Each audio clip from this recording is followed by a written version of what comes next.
Okay, did everyone get a handout? If you didn't get a handout, if someone could, there, right there. Okay, we're going to be talking about middle school ministry. My name is Trina Ware. I am the Children's Ministries Director at Riverside Chapel in Nashville, Tennessee. And we are going to talk about middle school ministry. A lot of churches don't have what is called a middle school ministry or a tween ministry. This ministry is a God-centered ministry that will help preteens develop a personal relationship with Christ and with one another. There are different ages you can put in the category of a middle school or a tween ministry. You can have children 11 to 14 years old, 5th grade through 8th grade, or 7th through 8th grade. Our middle school ministry is our 7th and 8th graders. Okay? Why middle school matters? Some people don't think you need to have a middle school. You're breaking it down too much. But middle school does matter because our preteens and our early teens, they need a place just for them where they can feel comfortable. They're a little too old for some of the things we might do in children's ministries, but they're really not ready for high school ministry. So they need a place where they can feel comfortable. Okay, they are in transition and they get left out of a lot of things. If the high schoolers are doing something and children's ministries is doing something, that early teen, junior age, they're sort of stuck sometimes. Okay, they are growing faster physically but not spiritually. I have an 11-year-old son that is towering over me right now. So they're growing much faster. And we want them to keep up with that spiritually. They are at risk. A lot of our middle school age children are at risk. There's so many things out there, and we're going to talk about some of the trends that are out there that are kind of frightening. They are ripe for the harvest. If we get them now, if we didn't get them when they were in children's ministries, if we get them in middle school, hopefully we'll be able to keep them. Okay, I want you to look at two quotes. Okay, the first one says, "What you believe by the time you are 13 is what you will die believing." And that was by George Barna. The second one, "Anyone who works in the church knows that junior high may be the single most pivotal period for spiritual decisions in the lives of our children," and that was by Rick Warren. And we heard some about that this morning, about the ages that children give their lives to Christ. The older they get, the less likely that'll happen. Okay, if you want to start planning a middle school ministry, what do you need to do first? Okay, you need to have a vision. If your church has a mission statement, you need to build your ministry around your mission statement. At our church, at Riverside Chapel, our youth pastor, Michael Polite, came up with the acronym ENERGY.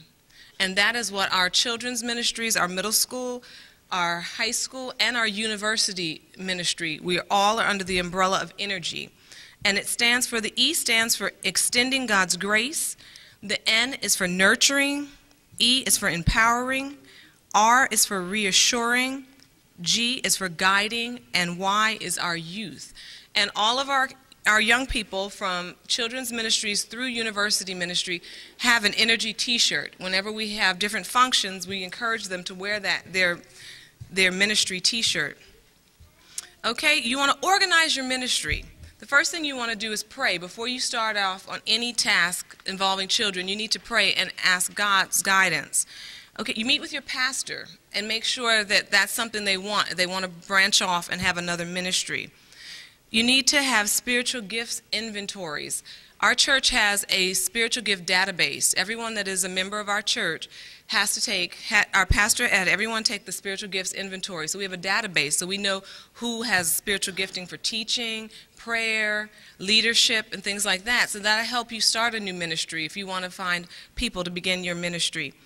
Then you start to develop your team from that database. You want to meet with the parents and make sure they're on board with you. If you're going to start a new ministry and you're going to ask parents to bring their kids out to different functions, you need to tell them what you're doing. You need to get them excited about your ministry. Okay? You want to meet with your preteens. You want to see if they're excited about that. If they think, you know, we do need a ministry for ourselves. We would be excited about having something just for our age group. And then after you do that, pray again and invite the Spirit as you continue. All right, as you look for your team, you want to look for people that have positive attitudes. We all know that the tweens or the preteens, they're very hormonal, they're emotional, They're high-strung, some of them. I mean, that's another workshop in itself, just talking about the temperament of our preteens. So you want somebody that has a positive attitude and that can deal with the attitudes that they will bring. You want somebody that is relational, somebody that can relate to them and that knows what's going on, knows the current trends, knows what they're listening to, what they're doing. Okay, you want somebody that's going to be a role model, somebody that they can look up to. They need to be culturally literate. They need to know the music the children are listening to. They need to know the movies they're looking at, the television shows, all of that.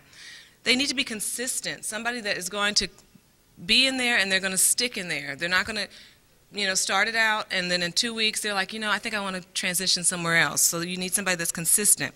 And you need somebody that's emotionally mature. A lot of times in our tween area, we like to ask college students and young people to help, and that's really good, but we need to make sure they're emotionally mature and that they can handle what we're asking them to do. Okay, when we talked about being culturally literate, we're going to put up these are the top 10 songs that were out back in November, and I looked today, some of them are still on the top 10. Okay, Can't Be Friends, Trey Songz, Deuces, Chris Brown. You need to know some of these lyrics. And I challenge you to go and actually Google the lyrics and print them off and read them so you know what your young people are listening to. So that I teach the junior class at my church. And we talked about music. And how I talked about it, I gave them a church. I printed off the music. I asked who likes this song, and as they raised their hands, I handed them the lyrics. And then I told them, I want you to write those lyrics on your church. They were like, I can't write those lyrics on the church. I'm like, but you listen to it. Your body is the temple of God. So if you feel uncomfortable writing those lyrics on God's house, then you should not take them into your body because your body is His temple. And I think they were like, wow, okay, I never thought of it that way. So, take opportunities to, tell them about some of the songs they're listening to, because I think when you do visual aids with them, they see it, they understand it, they're like, okay, maybe I'll think twice the next time I hear something, is that something I need to be taken into my temple, okay? Some more teen trends that are out there. Vampires are very popular with our kids right now. A lot of dark movies are out, and our kids are, they're really into it. You need to engage your tweens in conversations about why that's kind of, you're getting on some dangerous territory when you start getting into that stuff. Okay, digital drugs. Has anybody heard of digital drugs? I didn't even download any. Actually, you can go on the computer, and there are programs that kids can sit and watch intently, and it will produce a high. I said, oh my. They don't even have to pay anymore to get high. They can sit at home in your den on your computer and get high. Then girls with half baldies, we know Willow Smith, she has her hair half cut, so a lot of kids are wanting to do that. Vlog hauling, has anyone heard of vlog hauling? Okay, a lot of kids have phones and they videotape themselves, and kids will go out to the mall and they'll, videotape themselves doing different things. So vlog hauling, they'll video all the clothes they're buying and what's the latest thing and where you can get it and, what's cool and what's not. And it goes a little beyond that, if you can imagine. So, we have to, encourage our children to be wise with the media that they have at their, hands. Silly bands. How many of you know that some of the bands, different colors, not necessarily the silly bands, but the different band colors mean different things that children will do? So you need to educate yourself on that and know what those are. So when your kids have bands on, you can say, really? Do you know what that means? So you need to, if you ask some of your kids, they'll be able to tell you that this, color means that, I know, I think black is I know black is a bad color. It means that, and most of these are sexually, what you will do sexually or what you have already done. So, yeah. So you really want to talk to your young people about that, okay? All right, so what's next? Okay, you have your ministry vision. Once you sit down with your team and you say, where do we want to go with this ministry? You put your team together and you have preteens. What is the next thing you want to do? Okay, you want to remember your vision. Don't take all that time to put a vision statement together and then don't work towards meeting all of those goals that you've set. Okay, you want to have some form of Bible teaching in your ministry. You want to have some small groups. You want to have a worship component. You want to have a service or outreach component, and you want to have socialization. Okay? Under Bible teaching, most of our Bible teaching takes place on Sabbath morning in our Sabbath school classes. Also, you want to have a baptismal class where your kids, as they decide to get baptized, you can have them enter into a baptismal class. Okay, your small groups. Okay, with small groups, we're talking 1 to 5, 1 adult to 5 students. You want to use age-appropriate material. Okay, you don't want to use anything that's too baby for them, and then you just don't want to go into the high school level. You want to be creative with your small groups. Okay, location. You don't always have to be at the church. You can take it out of the church. Our middle school ministry director is our youth pastor's wife, Lorraine Polite, and they brought all the kids over to my house one Sabbath afternoon with all of her middle school helpers, and the kids rotated around and had little small group discussions. So you don't have to always keep it at the church. You know, think outside of the box. When it gets warm, you can take them to the park and things like that. Okay, you want to challenge them to think in these small groups, okay? Some small group topics. Who's number one? Parents versus peers. Masquerade. Got faith. More than friends. Bullying. And these can be found middle school talk sheets. There's some books, and on the last page I have resources where you can find some of these books. Junior high and middle school talk sheets. And you notice they're not called worksheets. They're called talk sheets so that you can get the kids engaged in talking and engaged in conversation. That is very important to them at that age. They don't want to sit behind a desk and do worksheets all day. They do that every day at school. So we want to talk with them. We want to find out what they're feeling, what they're thinking. Worship, you need to have a worship component. Our teens have what is called refuel. Our youth pastor does refuel every Wednesday night while the adults are in prayer meeting, and our children's ministries, they're having choir rehearsal. Our teens have their own prayer meeting. And what is amazing about this prayer meeting is we can't get the kids to come out. The adults are finished, and we stand around outside the door, literally sometimes for 30 minutes, waiting for our kids to come out. So it's amazing. If you give them an audience, they just want somebody to talk to. And a lot of our university ministry young people help with refuel because they know what the kids are going through. They just went through it. And it's a wonderful thing if you could start something like that at your church for your tween and your youth ministry. Jess Jeans is our youth church. Marsha Bardot is our youth minister at our church, and they do Just Jeans. That's quarterly, where the kids go off-site and they wear their energy T-shirts and they spend the entire afternoon together. They usually leave. I think they usually leave right after Sabbath school, and then they go and they stay there until the evening. And sometimes they'll transition into a social activity. Okay, another thing we have started doing at our church are sermon notes. In order to participate in social activities, you have to take sermon notes. And it's really funny. I know my daughter, I got a text. I was like, who's texting me in church? And it was my daughter. She was sitting behind me with a couple of her friends, and she was like, what was the topic? What was the topic? He didn't give a topic. They were like, because they have to have it completed. You can't just turn in something that's half done. And that helps them to relate to what is being said. They're no longer children. They don't need coloring sheets. They need to start to listen to the message and the sermon and see what they can get out of it. And I know since my daughter's been doing the sermon notes, she'll talk about the sermon on the way home. And it's really, it increases their faith, and it helps them to own their relationship with God. They're starting to own their relationship. Okay, service and outreach. Okay, you can take your kids. Yes. Mm-hmm. That is when they turn their sermon notes in. If they have to have so many sermon notes complete in order to go to the social activities. Yes, and actually it's a form. I don't have a form. If you want my email address, I can try and send you the form that we use. It has I think the scripture, prayer, but I can give that to you afterwards. Okay, for service and outreach, homeless shelters are always a good place to take your children. We took our junior class actually to, it was a shelter for mothers, single mothers and their children. And we had the kids meet at church. They made a spaghetti dinner and took it to the shelter. After the kids ate, one of the gentlemen that worked at the shelter took our junior kids outside with the kids that were there, and they played football.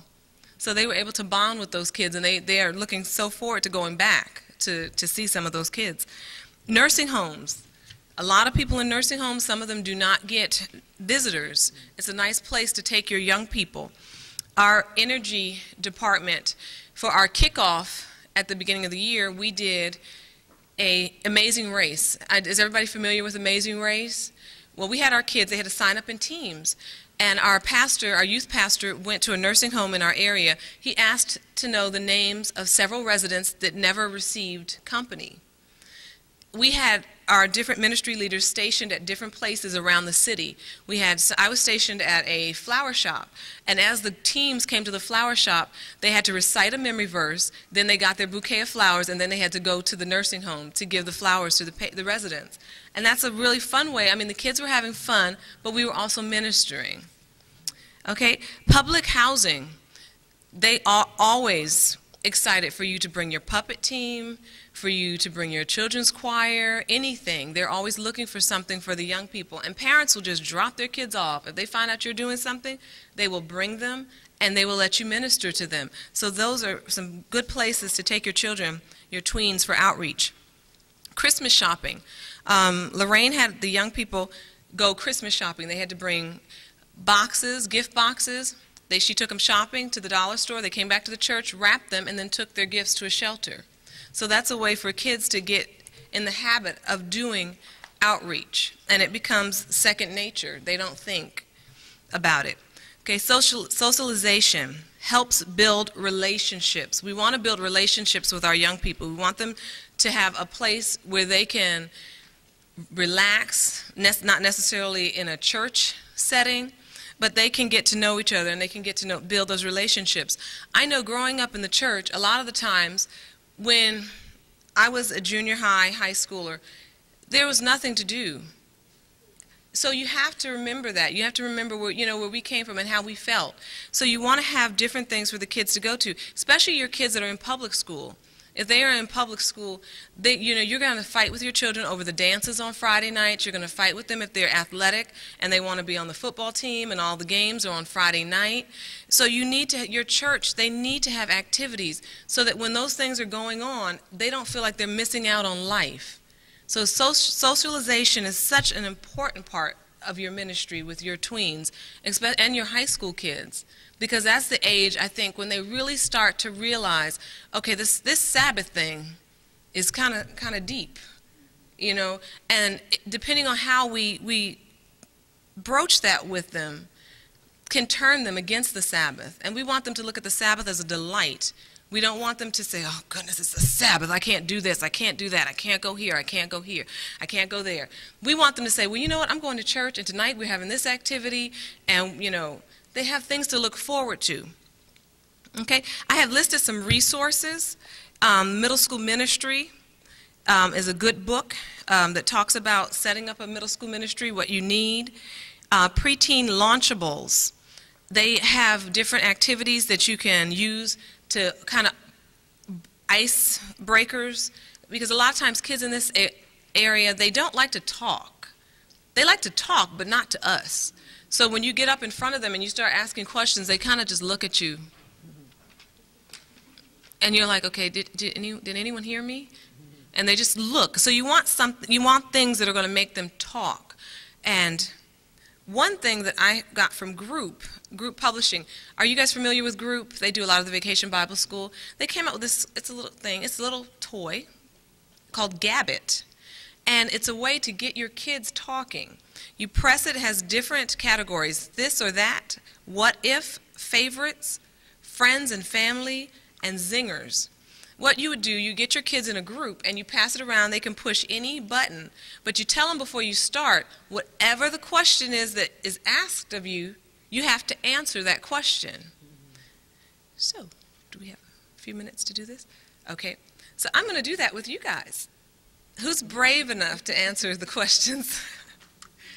Should I have them come up here?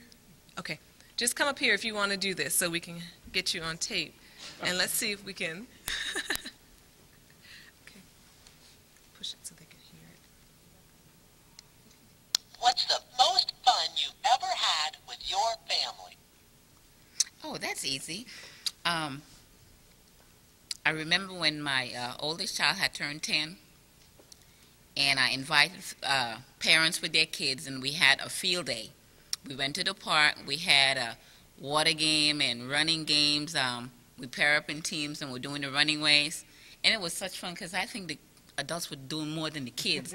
And the kids were looking at us like, wow, they can have fun. So that was the one that I remember the most. Okay.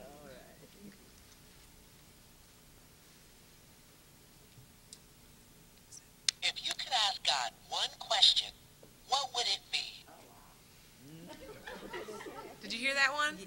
If you could ask God one question, what would it be?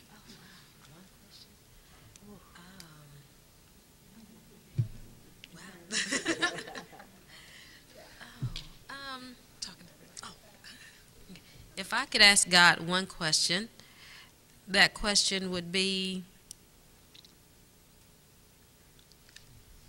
how is it that you just loved us so much that you gave us our son, and am I doing what's worthwhile of that sacrifice?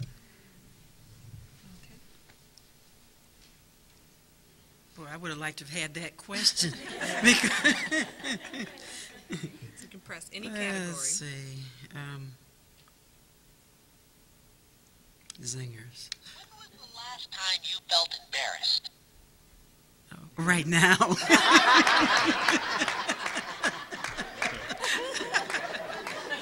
Okay, do we have any more brave people that want to come up and answer some questions? Sometimes it's easy. When you start with something like that, you get a good laugh, and then it kind of breaks the ice, and then you can move into your lesson or to your workshop or whatever you're doing with the young people.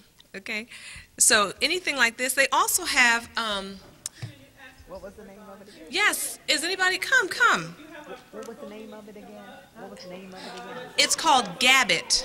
Gabbit. It's put out by Group Publishing.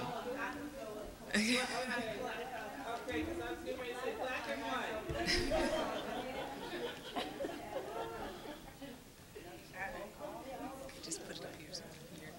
Press one. What's your favorite thing about the person sitting next to you? Who was sitting next to you? No, I was sitting by myself. I was close to Brenda. My favorite thing about Brenda, she's very sincere and genuine. She's very passionate about this ministry. Every time I come, and I've come for years, I always feel rejuvenated because she's so passionate and she's so genuine and she's so sincere about the ministry that we provide for our kids and it being its best.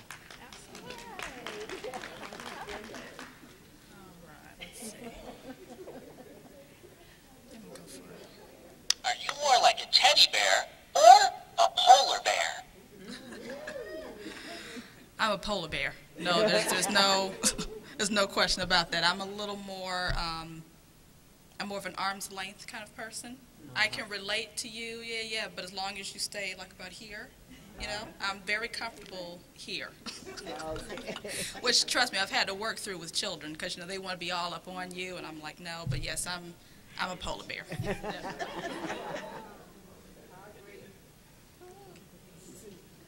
Just press whichever one you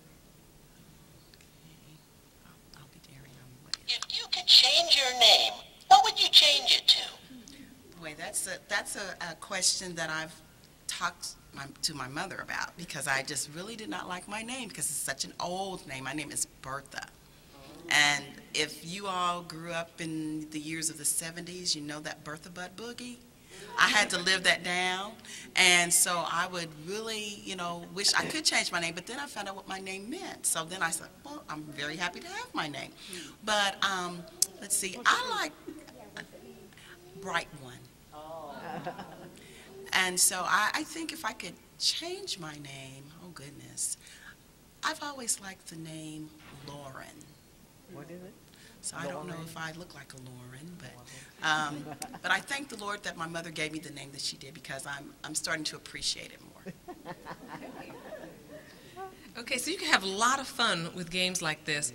Group also has, I think, 4 or 5 beach balls that have different sayings and things on them, and you can toss those around to the kids, and if their thumb lands on a certain thing, they have to read it. So that is also another good icebreaker, if anybody has any of those in their ministries. Okay? It only takes a spark. I'm going to leave you with this Bible verse, 1 Thessalonians 2:8. Because we loved you so much, we were delighted to share with you not only the gospel of God, but our lives as well. And as children's ministries workers, we are sharing our lives with these children, and we're dedicating a lot of our time to the ministry of saving our children. And it's a very important ministry, and I hope you take it seriously and you put in the time and effort that is needed to provide the best ministry possible for your children. Before I sit down, do we have any questions? Does anybody have any questions? Happy Sabbath, everyone. Happy Sabbath. It's so good to see you out this evening. I was very anxious to share with you a 3-hour presentation that I have to do in an hour, and now a little bit less than an hour. But if I talk a little fast, just raise your hand. I'm from New York. I have a lot to tell you. First of all, I hope that you are here mainly because you would like to know about some basic parenting skills that will help you as a teacher, as a children's ministries worker, and as a parent. I plan to allow you to leave this room with information that can change your life forever. I like workshops and presentations, and papers are nice, and presentations on the board, that's wonderful. But there's nothing better than being able to make a connection with the information that you can use and walk out the door and take it home and it works. Several years ago, now I guess about 19 years ago, I came across a book called How to Really Love Your Child. And this book changed my life. My oldest son was 4. The bottom line is every one of us want our children to stay close to God and close to the church. That's why we do what we do, not just as parents, but as workers. We love our children. But for some reason or other, they go astray.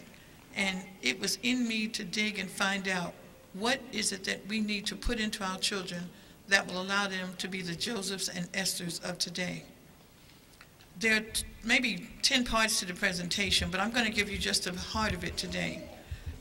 There's a PowerPoint presentation packet that I gave you, and it gives some very, very solid information.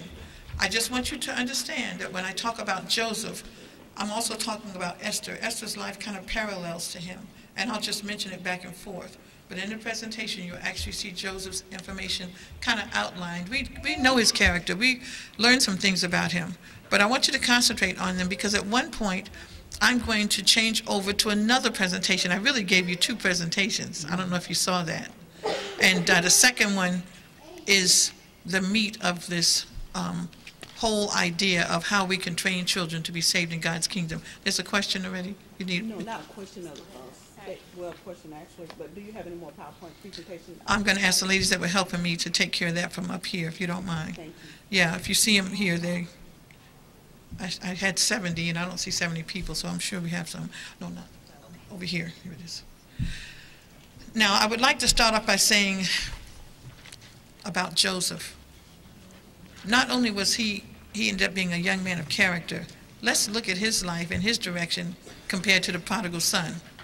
If you just go through the PowerPoint presentation with me rather quickly, you'll see exactly what I'm talking about. Joseph was on a road, to obedience and just following his father's training and following God. And he had a love for God that was unbelievable and strong. And what happens a lot of times is we think that our children know him, but it's not until they're tested that you actually see if they know him.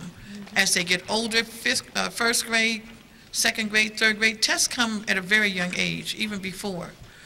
And so Joseph ends up being the opposite of the prodigal son. One makes good choices, one makes bad choices. Even though both of them at one time honored their father, Joseph ended up in a situation where his father thought he was gone. And the prodigal son lived such a wretched life that he ended up running back to his father. His father didn't know what to think. But the bottom line is, when they both were found at the end, the fathers were ecstatic, no matter what the outcome. True parenting is what we're going to deal with today. We say that we love our children. We tell them that we love them, so they hear it. We show them that we love them. We take care of them. We do things for them so they know it mentally. They hear it audibly. They see it in so many ways. But the one reason children leave the church and leave family and leave God is because they don't feel that unconditional love. How do we make children feel unconditionally loved? That's something that I want you to hold on to, because once they have that, and you've known children like this in your church, you know, they're just always doing what they're supposed to do. There are some out there. They're always on target. Now, some seem to be on target until they get to the age of accountability, around 11 or 12. Wonderful kids, doing things in the church, and then all of a sudden, 12 comes, 13 comes, 14 comes, and you wonder if it's the same child, Joseph and the prodigal son. So I want to share some hope with you today. No matter what situation you're in, no matter what child you have to teach, no matter how incorrigible they seem, God has true answers. And I want to share those with you today. If you look at some of the statistics that are out there, it's scary. Just to see that 1 out of every 2 teens leave the church, 19, 20, 21, 22. That's when it happens. I remember going to Maranatha Seventh-day Adventist Church in Atlanta, Georgia. I was speaking for Women's Day, and it was amazing to me, about 800, 900 members. I asked for all of the teenagers in the church between the ages of 18 and 25 to stand up, 22 to stand up. One person, 2 people, one raised their hand, one person stood up. The one that stood up was a visitor, and the other one was handicapped and didn't have a choice. She was just wheeled in.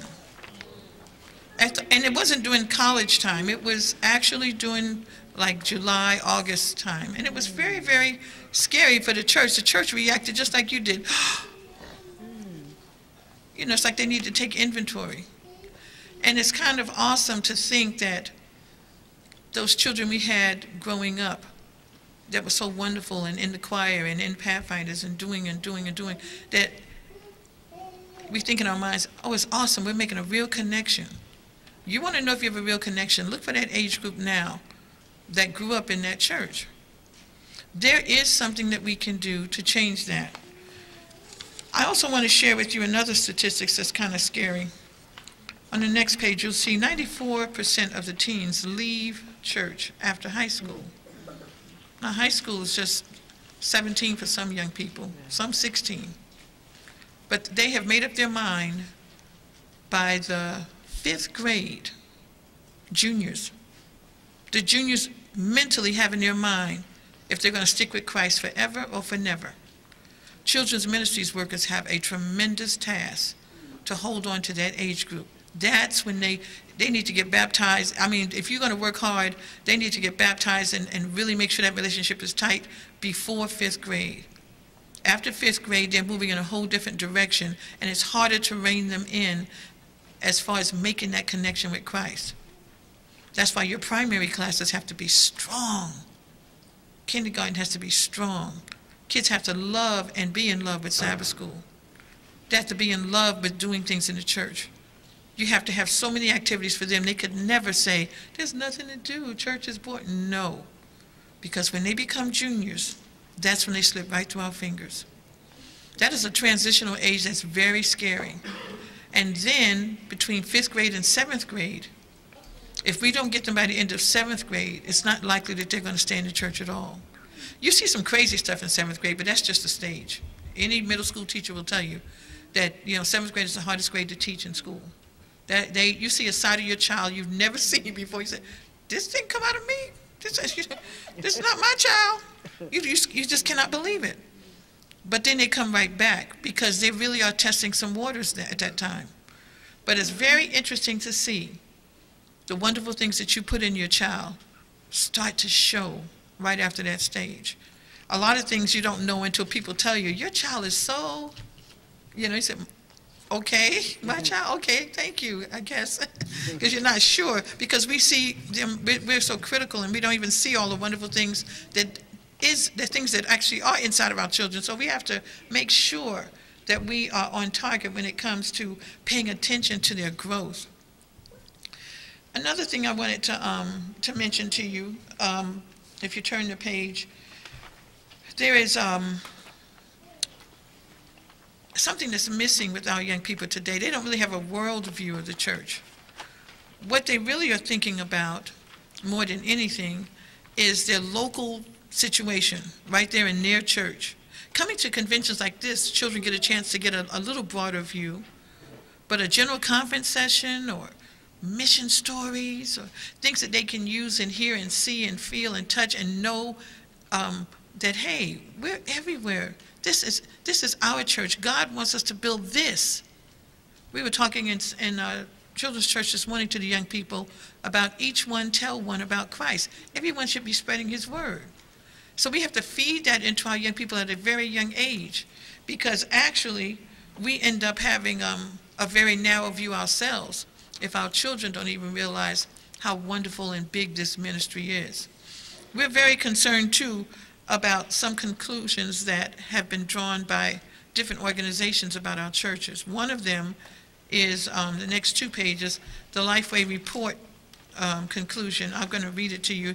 You should see that right after the research.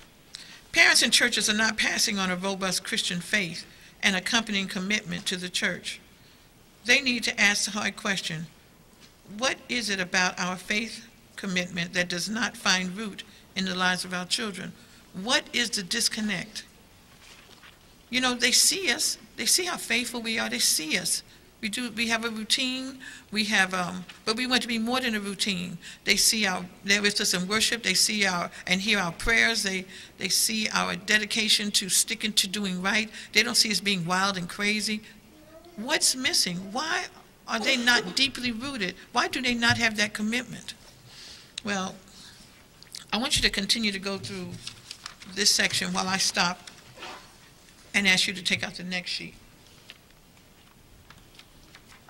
It says, across the top, it says primary needs of children. I hope you have that. And I'm going to tell you, I cannot go through all the material I gave you, but I am going to briefly highlight the information on each page so you will know how to use this to help your child. I mentioned to you how important it is to help your child feel loved. Well, there are 3 ways to do that. And this is one of the most important things I could tell any parent. One reason our children leave the church and do not feel loved is because they're missing certain emotional needs from home. There's some things that we just do not get children do not get from their parents. And it's no fault of yours. We raise our children the way we were raised. But these 3 things will fill up a child's spiritual nature and their emotional life. It will fill them. If they get enough of it, they'll be so filled that they could not make a wrong decision if they wanted to. If they get little of it, they'll always make a wrong decision. And then some of us, child might be half filled. And sometimes they make right decisions, sometimes they make wrong decisions, but most of the time they're going to make the wrong decision. This is your duty as a parent. The first thing a child needs emotionally is they need eye contact when you deal with them. In the home, from the time a child is born, it is unconditional love that leaves your body and goes into the child's through their eyes. It goes right into the child. They can feel. They literally feel the unconditional love. You're looking at them in their eyes from the time they're born. as they grow up, telling them things, not just saying things without looking at them. True communication happens through the eyes. I did not realize how strong and how powerful eye contact was until I was really an adult. And when I learned about it and turned things around in my own life, it's important in every relationship. Spouses, your significant other, your parents. Looking at someone in their eyes makes them feel special. It makes them feel important, like they're the most important person in the world. I could right now just look at this side of the room and not even look at this side of the room. And after a while, they'll get a little indignant with me. So why is she looking over there? They not all, you know, what about us? You feel very uncomfortable when people don't give you eye contact.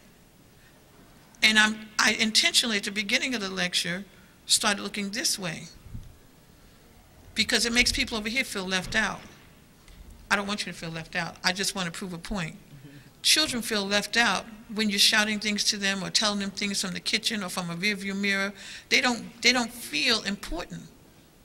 It takes time to give eye contact. It takes you having the ability to do it, because guess what? If you didn't get it from your parents, it's hard to give it to someone else. It's very, very uncomfortable to give it to someone else. It seems like it's no big thing, right? Just look at them and talk to them.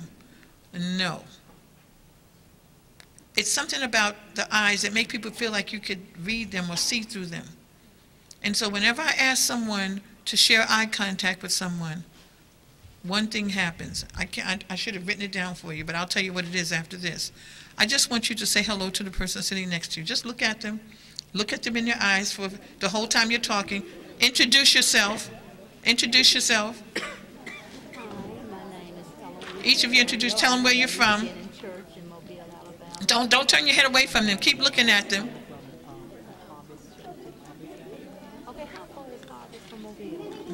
You have to look at them in their eyes while they're talking. Okay. Now let me tell you something that just happened. Every time I ask someone to do this, there's laughter. And there's nothing funny. What's funny is that you're uncomfortable, and that breaks the ice. I remember when I asked people to stand up and do this, you know what they do? They hug each other. And I said, no, look at each other in the eye and introduce yourself. They'll say their name, but while they're saying it, they'll hug them, because guess what? The eyes now are behind them. It takes away their uncomfortableness. Sabbath after church, when you shake hands with people and you're saying Happy Sabbath, a lot of adults that are older, especially, they didn't get that from their parents. And so when you hug them, they go right for the hug, and they don't talk to you eye to eye. Some countries and some cultures, it's disrespectful. But what I'm saying to you is our children need it. You know children with low self-esteem. They put their heads down when you're talking to them. You know, you have to make them do, hi, Miss Mills. Yes, Miss Mills. Because they don't feel special. They don't feel worthy. You can build your own child up right now just by making sure. If you're telling them to go upstairs, look under the bed, get a round can and take out something, you're giving them directions. All you have to do is look at them in their eyes. Guess what happens? They remember. They remember, because you made them feel special. I tell teachers in the classroom all the time, you want to make a difference in your classroom? You want your child to fall in love with you? Because that's the only way they learn, you know. If they feel the teacher doesn't like them, they close up. They feel love, they open up. So if you want to really, really, really make a connection with your child, that child in Sabbath school, or that child who gives you a hard time in Vacation Bible School, or your own child, it seems like they're moving away from you, you got to start. And it doesn't matter what age, start at any age. Have them look at you when you talk to them. And watch their head start coming up. Watch their self-esteem. They'll feel very, very special and important. The second one is physical contact. There's a whole lot more I could tell you about eye contact. Children cannot lie to you when they're used to getting eye contact. They cannot. They cannot. And those that can, when they look in your eyes, it's because they didn't have that relationship with you from the beginning. But you start when they're young and continue that eye contact, and you watch what happens. They will have to tell you the truth. You can tell when they're telling the truth, and they can feel your love and cannot lie. Physical contact is equally as important. One thing we don't realize in this crazy pedophilia society, oh my goodness, if we do not start patting the children on the heads and on the back, if we don't start holding their hands when we walk and feeding that emotional and spiritual need, we're going to lose our children to something much more than promiscuity. It's a different touch when it's from a parent or from an adult, but it's still a need. And when children are filled with physical contact, promiscuity is not even an issue. They can tell the difference between good touches and bad touches. But when they don't get it, any touch is good. Any touch. And they'll take any touch. So I'm saying to you that there are ways, you know, as the children get older, to physically meet that need, whether it's tickling or men and their older sons wrestling. You got to find a way. Arm wrestling. That's what, how many of you know about boys in wrestling and how 5th grade, 6th grade, 7th grade, that's all they want to do. They're craving touch. It's not just the roughness of it, it's the connection. You feel bonded with the person when you touch them. You know what it was like with the first girlfriend or first boyfriend when you first touched their hand. You know, it's electric. It's still electric. But imagine giving that positive touch to a child all along the way, throughout their lives. And guess what? The older they get, the more physical contact they need. In our society, we give the opposite, and that's when we really run into trouble. The older they get, the more we pull away. We hug babies and cuddle babies and push away teenagers. You know, girls have breasts now, so fathers are, ooh, you know, and mothers feel uncomfortable because breast on breast, ooh, no, can't do that. You feel uncomfortable, but you know what? We have to think on a higher level. Our children need hugs. They need your pats on the back. They need fun things to do that involve touching so they can have that need met. And it's so sad that in today's world, with all the craziness, that makes us even pull back from our own children. Incest is a reality, unfortunately. But I'm saying to you, we must find a way to meet that need. You want your child to feel loved? Then you have to give them unconditional love through the power of touch. Unconditional love through the power of eye contact. And now, the third one, unconditional love through focused attention. This is like glue that holds our children close to God. Because when they feel loved, you now are representing the ultimate love. You are representing that to them. Not only do they want to stay close to you, they want to stay close to the ones you love. We're missing something in our relationships.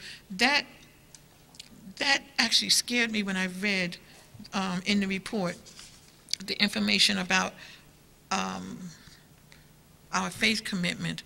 The kids see it, but they don't follow it. They just leave the church. They just walk away from it. So were we really as close to our children as we thought? You know, they don't want to have anything to do with the church? What is that? What have we been doing all these years? We need to fight to keep them. God has a jealous love over us. We need to fight for children's ministries in our churches. We need to make sure our children have a strong spiritual program, a strong church school, a strong home base with worship and just rich spiritual activities. Because when they go out in the world, they have nothing to hold on to. God expects us to give them that. I'm going to go on a little faster because there are 12 more parts of this thing. But focused attention is the scariest one because to me, that's the one that we're lacking most. Not just in the church, but out of the church. Giving each child in the home all the attention that they need without being sidetracked by work. Behaviorists will tell you that every child needs at least 2 hours a day with each parent in order to have that emotional and spiritual need met. Now, in today's society, that's very, very difficult, especially if you have 12 children. My grandmother used to stay home. She had 16. She stayed home and still couldn't get to the last 7 or 8. I mean, she didn't spend 2 hours a day with them, but being in among your children and spending time with each one, there's two different things. I'm not talking about family time. Family time is fine, but what every child needs is at least 1 hour with each parent. Come on, is that too much to ask? 24 hours in a day, and we cannot sit down and spend 1 hour with each child. Think about it. But we'll spend those 8 hours on that job because we don't have a choice most of the time. We'll spend hours and hours in church work. We'll spend hours and hours doing and doing and doing and doing. 1 hour. I was talking to a parent who homeschools And one reason homeschoolers do so well, it's not because the parents are brilliant and the books and the program they use is so fabulous. It's actually because the parent is spending time with the child, and the child feels genuinely loved, and their mind is open, and everything the parent says, everything that comes out their mouth, everything they're just supposed to learn, it just eats it up. Think about your child or children between birth and 3, between ages of birth and 3. How many of us had 1 hour to spend with each child? And I say that age because that's when their character is developed for the rest of their lives. Mrs. White says 98% of a child's character is developed between ages of birth and 3. You want a Joseph in your life? You got to spend time with that child, teaching them and letting them just know how much they mean to you. There's nothing worse to me than to see a parent having to go to work or having to do something, and they have to leave the child behind, and the child is crying. That happened to me so many times. My father died when I was young. My mother had to work 3 jobs to put us through church school. And I remember, just like it was yesterday, when she walked out of the house, every time she'd go to the mirror to get dressed, I'm watching. Because I just know I'm going too. And she walked out the door, and I walked out behind her. She said, "No, go back in." I could not go back in. I was sick of it. And I followed her down the street crying and begging her to stay, and she kept going. She didn't even see me. I'm holding on to her leg now. She's dragging me. She just kept on going. I thought that was the cruelest thing in the world. So I told her about it as an adult. I told her about that situation. She said, "I couldn't turn around. I was crying too." We don't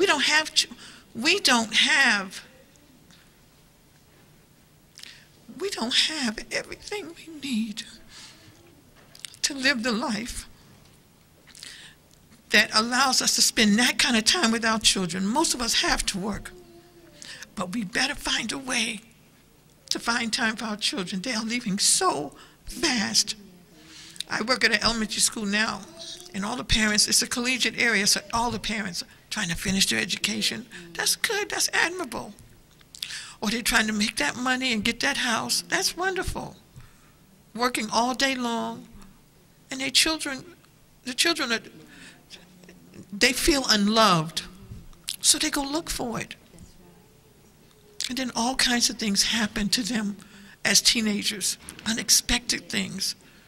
You wonder why that child actually closes the door and goes to their room when they come home. There's no relationship. If they don't have a relationship with you, how will they have?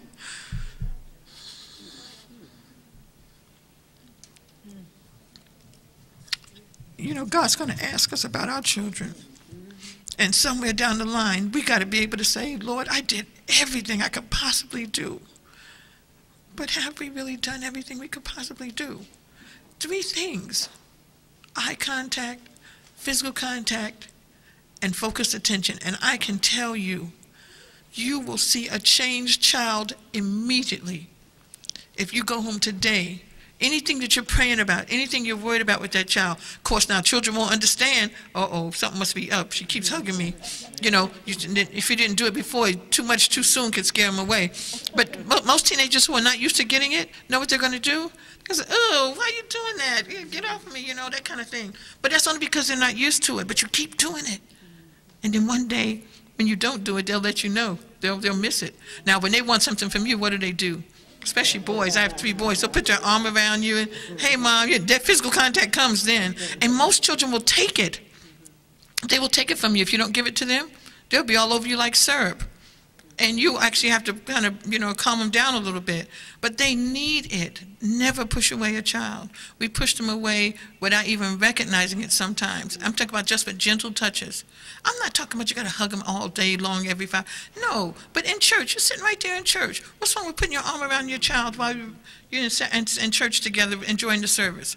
Or when you're praying, put your arm on his back or something, or her back. What's wrong with holding a child's hand who's in your Sabbath school, who's a part of your Sabbath school class? Sit with them in church. And guess what? It doesn't even have to be your hand. Sometimes your shoulders just touch. It's enough.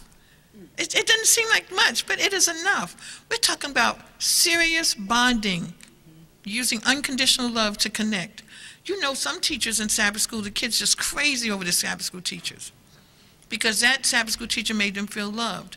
Our job to create Esther's and Joseph's is to make them feel loved. I'm going to go through the rest of that presentation very quickly, and then we're going to press pause on this and come back to it. Now, if you look very quickly at, and I apologize, that's not up there. I don't know what happened to my report. I wanted you to look at very quickly how Joseph actually learned respect. He learned it, and not only did he learn it, if you look at his model and his life, Esther did the same thing. He respected authority. He did not let anything erode his master's trust in him. He made sure that he knew, I didn't do it. I'm just a nice person. I mind my business. He made sure that he just stayed on the straight and narrow. Esther made sure that she did things decently and in order. She didn't want to do things ahead of time. She made sure, I can't go to the king this way. I have to go to the king this way. Respect is so important. That's an element that's missing in society today from young people. He respected the sanctity of marriage, Joseph did. Joseph respected it. He made sure that he ran. He did not stick around. And a lot of young people today don't even respect girlfriend-boyfriend relationships. They're 17, 18 years old, somebody has a girlfriend or boyfriend, that means nothing. Well, they're not married. Our young people need to learn that early. And of course, they learn that from the example that we show them in our own homes. Joseph respected God. He learned at an early age that God is holy. It hurts me so much in class when the children pray and their eyes are open, or they're playing, or they're not, all I could think of is they really don't know who God is. They don't know how holy he is. What can I do to help them to see how holy he is? Now, if you're a teacher, a Sabbath school leader, you can't do that all by yourself. That is truly a parenting activity, something parents have to do with you and should have done before they even came to you. But if it's not done, you need to partner with the parent so that she can see that here's some things I tried in Sabbath school that really worked, and I thought you might want to practice this at home with them. Just give them some ideas. Take the materials that you have, copy these materials, share it with them. Because all of us have to work together to see these kids into the kingdom. Another thing that's interesting to me is that there were 5 master threads in Joseph's life. There are 5 things that were inside of him that actually kind of pushed him into the man that he was. And I'm going to look at those 5 with you one at a time. It's called the Joseph model. The first life thread, he was respectful. He had wisdom. He was very wise. He didn't just do whatever he thought of on the spur of the moment. He was a man that believed in grace. He shared grace with his brothers like God gave him grace. He was a young boy of destiny. It's like you can feel your purpose sometimes. You just know that God has something special for you. He knew there was a purpose for his life, and he stuck with that. Joseph was a boy who grew into a wise man of perspection. He knew that somewhere down the line, God's sovereignty was above everything. So he didn't let anything take him to the left or to the right. It was all about God's great and mighty, majestic sovereignty. That was always encamping him. I think that's one of the things that's missing too, not just in our young people's lives, but in our church. We see that people come to church, not just any kind of way, but eating and doing things in the sanctuary and just not really respecting. God's holiness is something that we don't want missing in the lives of our children, but they need to see it in us as adults. And when you have concerns about the way things are going in church and you don't see that, because children need to see that in our sanctuaries. They need to see that in what we do with one another, how we relate to one another, what we say to one another. Those are kind of things that our pastors can really, because as the leader goes, so goes the church. Our pastors have to keep that high because our children need to be surrounded by that perspective. The second one that I mentioned, wisdom. It's amazing how some people think they're wise in making their choices. Only God can help you to make right choices. It is so easy to sin. The definition for me of sin is just making a bad choice.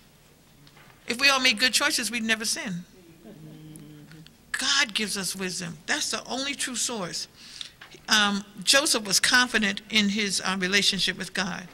And because he was confident, he felt that he was following God. My prayer every morning is this: order my steps. Where am I supposed to walk today? Where am I supposed to go today? What am I supposed to say today? I want God to be so connected with me so that anything that I do doesn't hurt someone. I'm careful. Order my steps. What am I supposed? That's the wisdom I pray for. And then our children need to have that type of mindset. First thing in the morning, don't do a thing. Don't even think about opening your eyes until you have that talk with God and ask him to show you which foot to put in front of the other today. That, to me, really represents wisdom. Scripture is so important, too. Children need to have Scripture not just memorized, but in their hearts. I use music to help children learn Scriptures, because those Scriptures are what they're going to need when it gets crazy. I have a cousin who was put in prison for 22 years for nothing that he did. He got a ride home with someone who had all kinds of paraphernalia in their car, and the police stopped him and saw all of this stuff. And my cousin says, I'm just getting a ride. I just met the guy at work. You know, police don't care. 2 black men, car full of stuff, you're gone. 22 years. What I'm saying to you is, only thing that gets my cousin through all that time, now that he's 22 years older than he was the Sabbath school songs and the memory verses. We got to give our children something to hold on to, because it's going to get crazy. And we want them to be, of course, we know they're going to be independent of us spiritually, but we want them to have a strong spiritual base. And it's up to us to put that in them. Another master thread that I just want to say a couple of words about it is this thread of grace. Joseph's life, you know, he could have tortured people. You know, there were some things done and said in his life that really, really were painful. But he didn't seek revenge. He gave grace and mercy.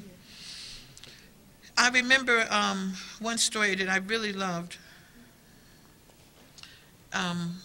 was the story of him being put in prison. And they did him so wrong. I said to myself, I want to be like that.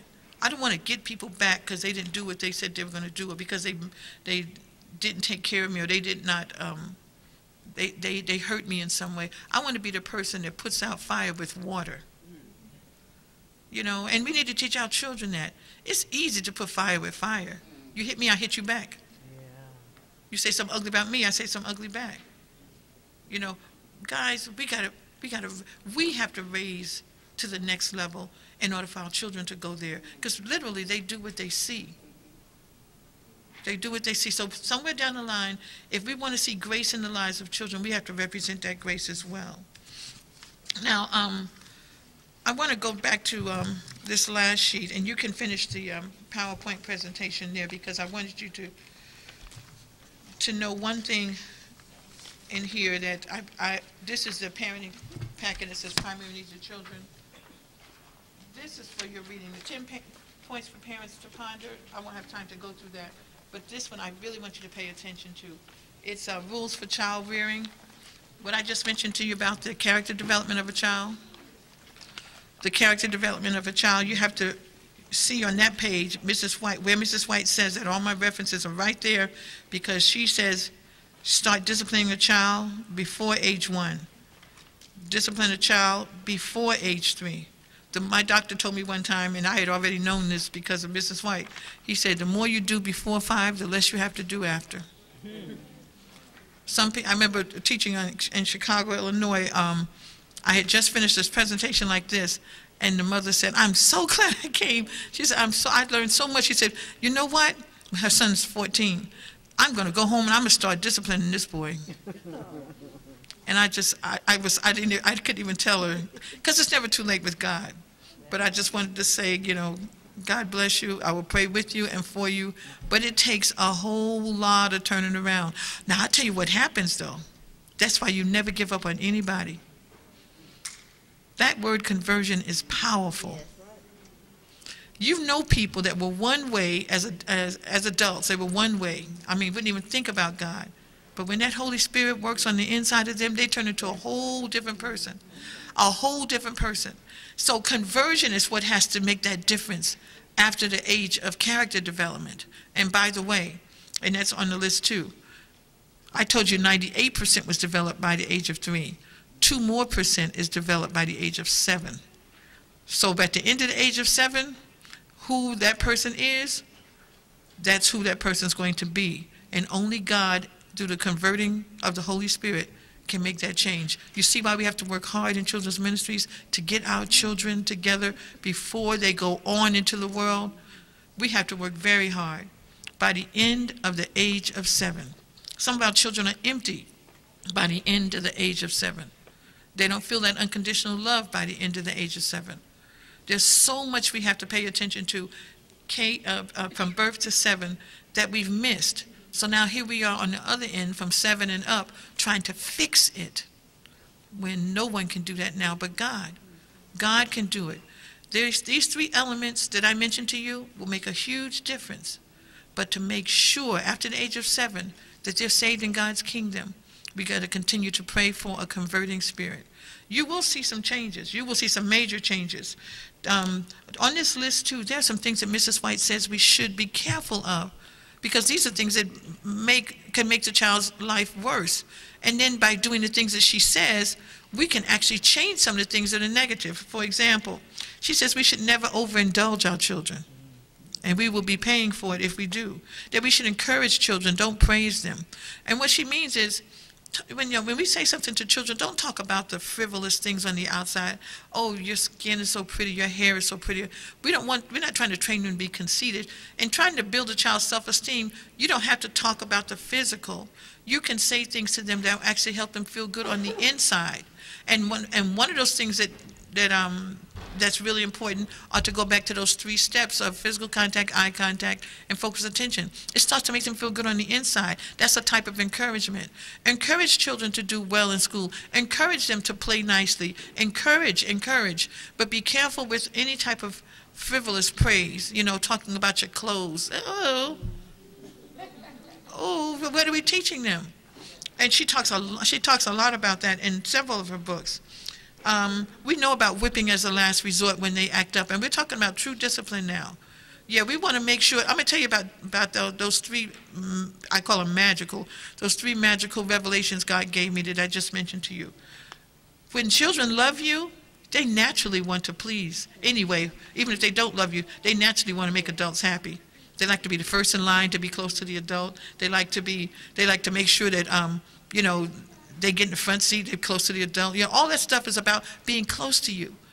Well, one thing you have to recognize is when you have filled that emotional and spiritual tank, the love is there. You can just say something and the child will act right because they don't want to hurt you. Children naturally want to make you proud of them and make you happy. But when we go the opposite way and kind of break their spirit and break their will and just force ourselves on them, they will run you ragged. Then they'll start to manipulate to get their way. We want to prevent that. Loving from the inside out, not trying to fix something that's broken, but trying to make sure it never gets broken. Also, she says, be consistent with your rules. You can't say one thing and then turn around and change it. Mrs. White said that in the 1800s, and we're still doing that. Never admit defeat. Now, she doesn't mean admitting it verbally, but training children, whether it's in the classroom or in the home, is like a tug of war. The child's going to pull the rope this way, but I want to do this, and then the mother pulls back, no, you have to do this. But the child, there's no discussion. If you love a child and gave them love like we just talked about, when you say it, it is done. When they start getting into a discussion with you, 7th grade, 8th grade, 9th, they want to talk about it. There's a way to do that. We start having family meetings. I have 3 boys, 3 men now, 19, 21, and 23, and they're going to try to tell me. I raised these kids. They're going to try to tell me, Mom, that's not the way it's done. I said, boy, sit down. Let's try this one more time. And they try to correct you after a while because they're feeling older and they want to start talking to you on that level. We had to start having family meetings. So when you want to talk about something, you talk about it in a family meeting. But when Mom says do something, you might have a question. It might not work for your schedule, whatever. We can discuss that at the family meeting. But when I say do something, it has to be done. Children cannot feel like they won in that tug of war.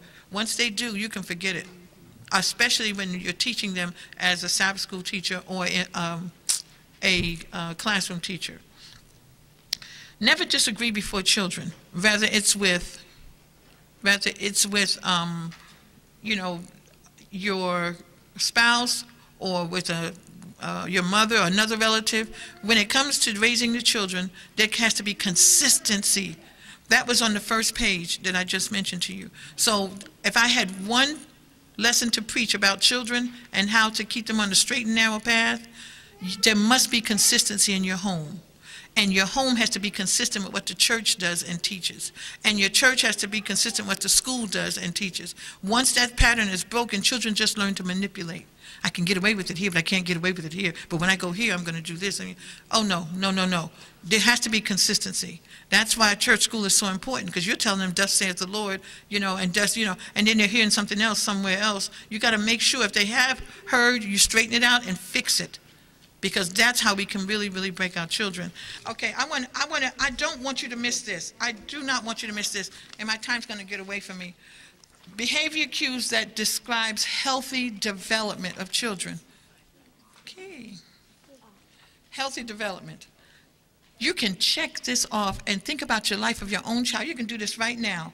If you want to know if your child is headed in the right direction and going down the right path right now, and are they doing and being who they're supposed to be at this stage in their lives? Healthy. Check it off. Check it off. But there's another page.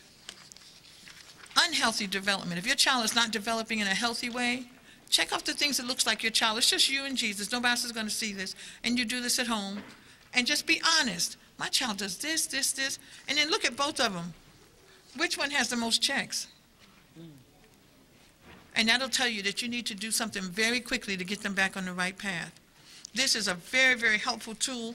I even had a tool on temperaments. Did you see the temperament tool? That you can do the same thing with the temperament tool. You can find your child's temperament just by looking at each of those characteristics, the negative characteristics and the positive characteristics. Which one looks most like your child? Check them off, and the ones with the most checks is probably the characteristic of your child. There might be a phlegmatic, there might be a melancholy, a choleric. Just look at it and see which one fits your child. Once you find out which one is your child's temperament, the way you teach your child is not like the others. That child is to be taught a different way. For years, we've been teaching our children the wrong way. Look at the bottom of that page, and I put some gigantic notes to tell you, how do you teach the phlegmatic child? How do you teach the choleric child? How do you teach any of those temperaments? And your child's teacher needs to know that that's how you teach those temperaments. You'll see a change in your child, because now a need is being met. Now you're scratching where it itches. Can you imagine a child being in school all their life and no one really hit the spot as far as connecting with them academically? You can. And I wanted you to make sure that I showed that to you before we went on. Now, there's one other very interesting note that I had for you. I think everyone has a recipe for child rearing. Those verses carried me through. Those verses carried me through. And one that I like more than any other, that is at the very end of the Joseph presentation, the next to the last page. It's really 3 pages to the left. It says, and finally, this is what we need to do to make sure our children become Josephs and Esthers, to make sure our children stay close to God in the church, to make sure that our children feel unconditionally loved.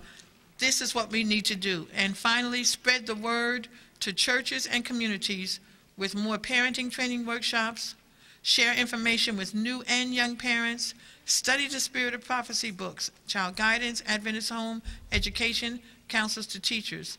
Then, when you've done all that, when you've done all that you know to do, then to the best of your ability, God says in Isaiah 49:25, even the captives of the mighty shall be taken away, and the prey of the terrible shall be delivered. For I will contend with him that contendeth with thee, and I will save thy children. Stay faithful. Stay faithful. Let's make sure that our children learn that faithfulness, and let's all meet again in heaven so that we can tell God, I did all that you told me to do to the best of my ability. Here are the young people that you put in my care. God bless you, and thank you for your time.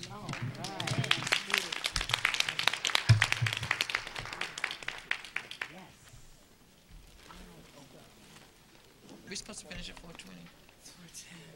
4:10? It's 4:10 now? I have more time? I have 4:10. First of all, I had 100 more things to say, but Okay, let's let her say 5 more things. But we have to end at what time? 4:20. 4:20. Right, we have to end at 4:20. okay, just this will be real 5 minutes. quick. Okay, just real quick. You see, Real quick. Okay. Guys, okay. She took up half my time at the beginning, but that's okay. I just need to tell you one thing. I don't want to leave anyone with questions that were unanswered. My phone number is on the last page of the presentation that talks about primary needs for children. My email address as well. some of them are saying that they didn't get all of the handouts. Oh, okay. Well, let me see if I can get, I don't even know if I have them here. My contact information is on the last page of, I'll just give it to you again. It's pmills@oakwood.edu. pmills@oakwood.edu. I have an extra copy we could probably copy. Guys, but if you stop by here in the morning, I'll make extra copies The one that says no. for you. If you want to, did you hear what I said? You can pick it up tomorrow. I'll try to have some extra copies in the morning if you just stop by. But I do want to tell you, just to leave you with this hope, please know that I know there are always questions in a presentation like this, so please do not walk around with just questions. Seek out answers from any professional, because time is short when it comes to working out the problems that our young people are getting ready to face. We haven't seen anything yet, especially if they're 7 and going above 7. And because we know what to do now for birth to 7. And you do the same thing with those 3 elements I told you after 7, but it's going to be more work. So when you have questions, please scratch where it itches and get those answers, because it can make all the difference in the world in a child's life. Okay? Let's make sure you have my contact information.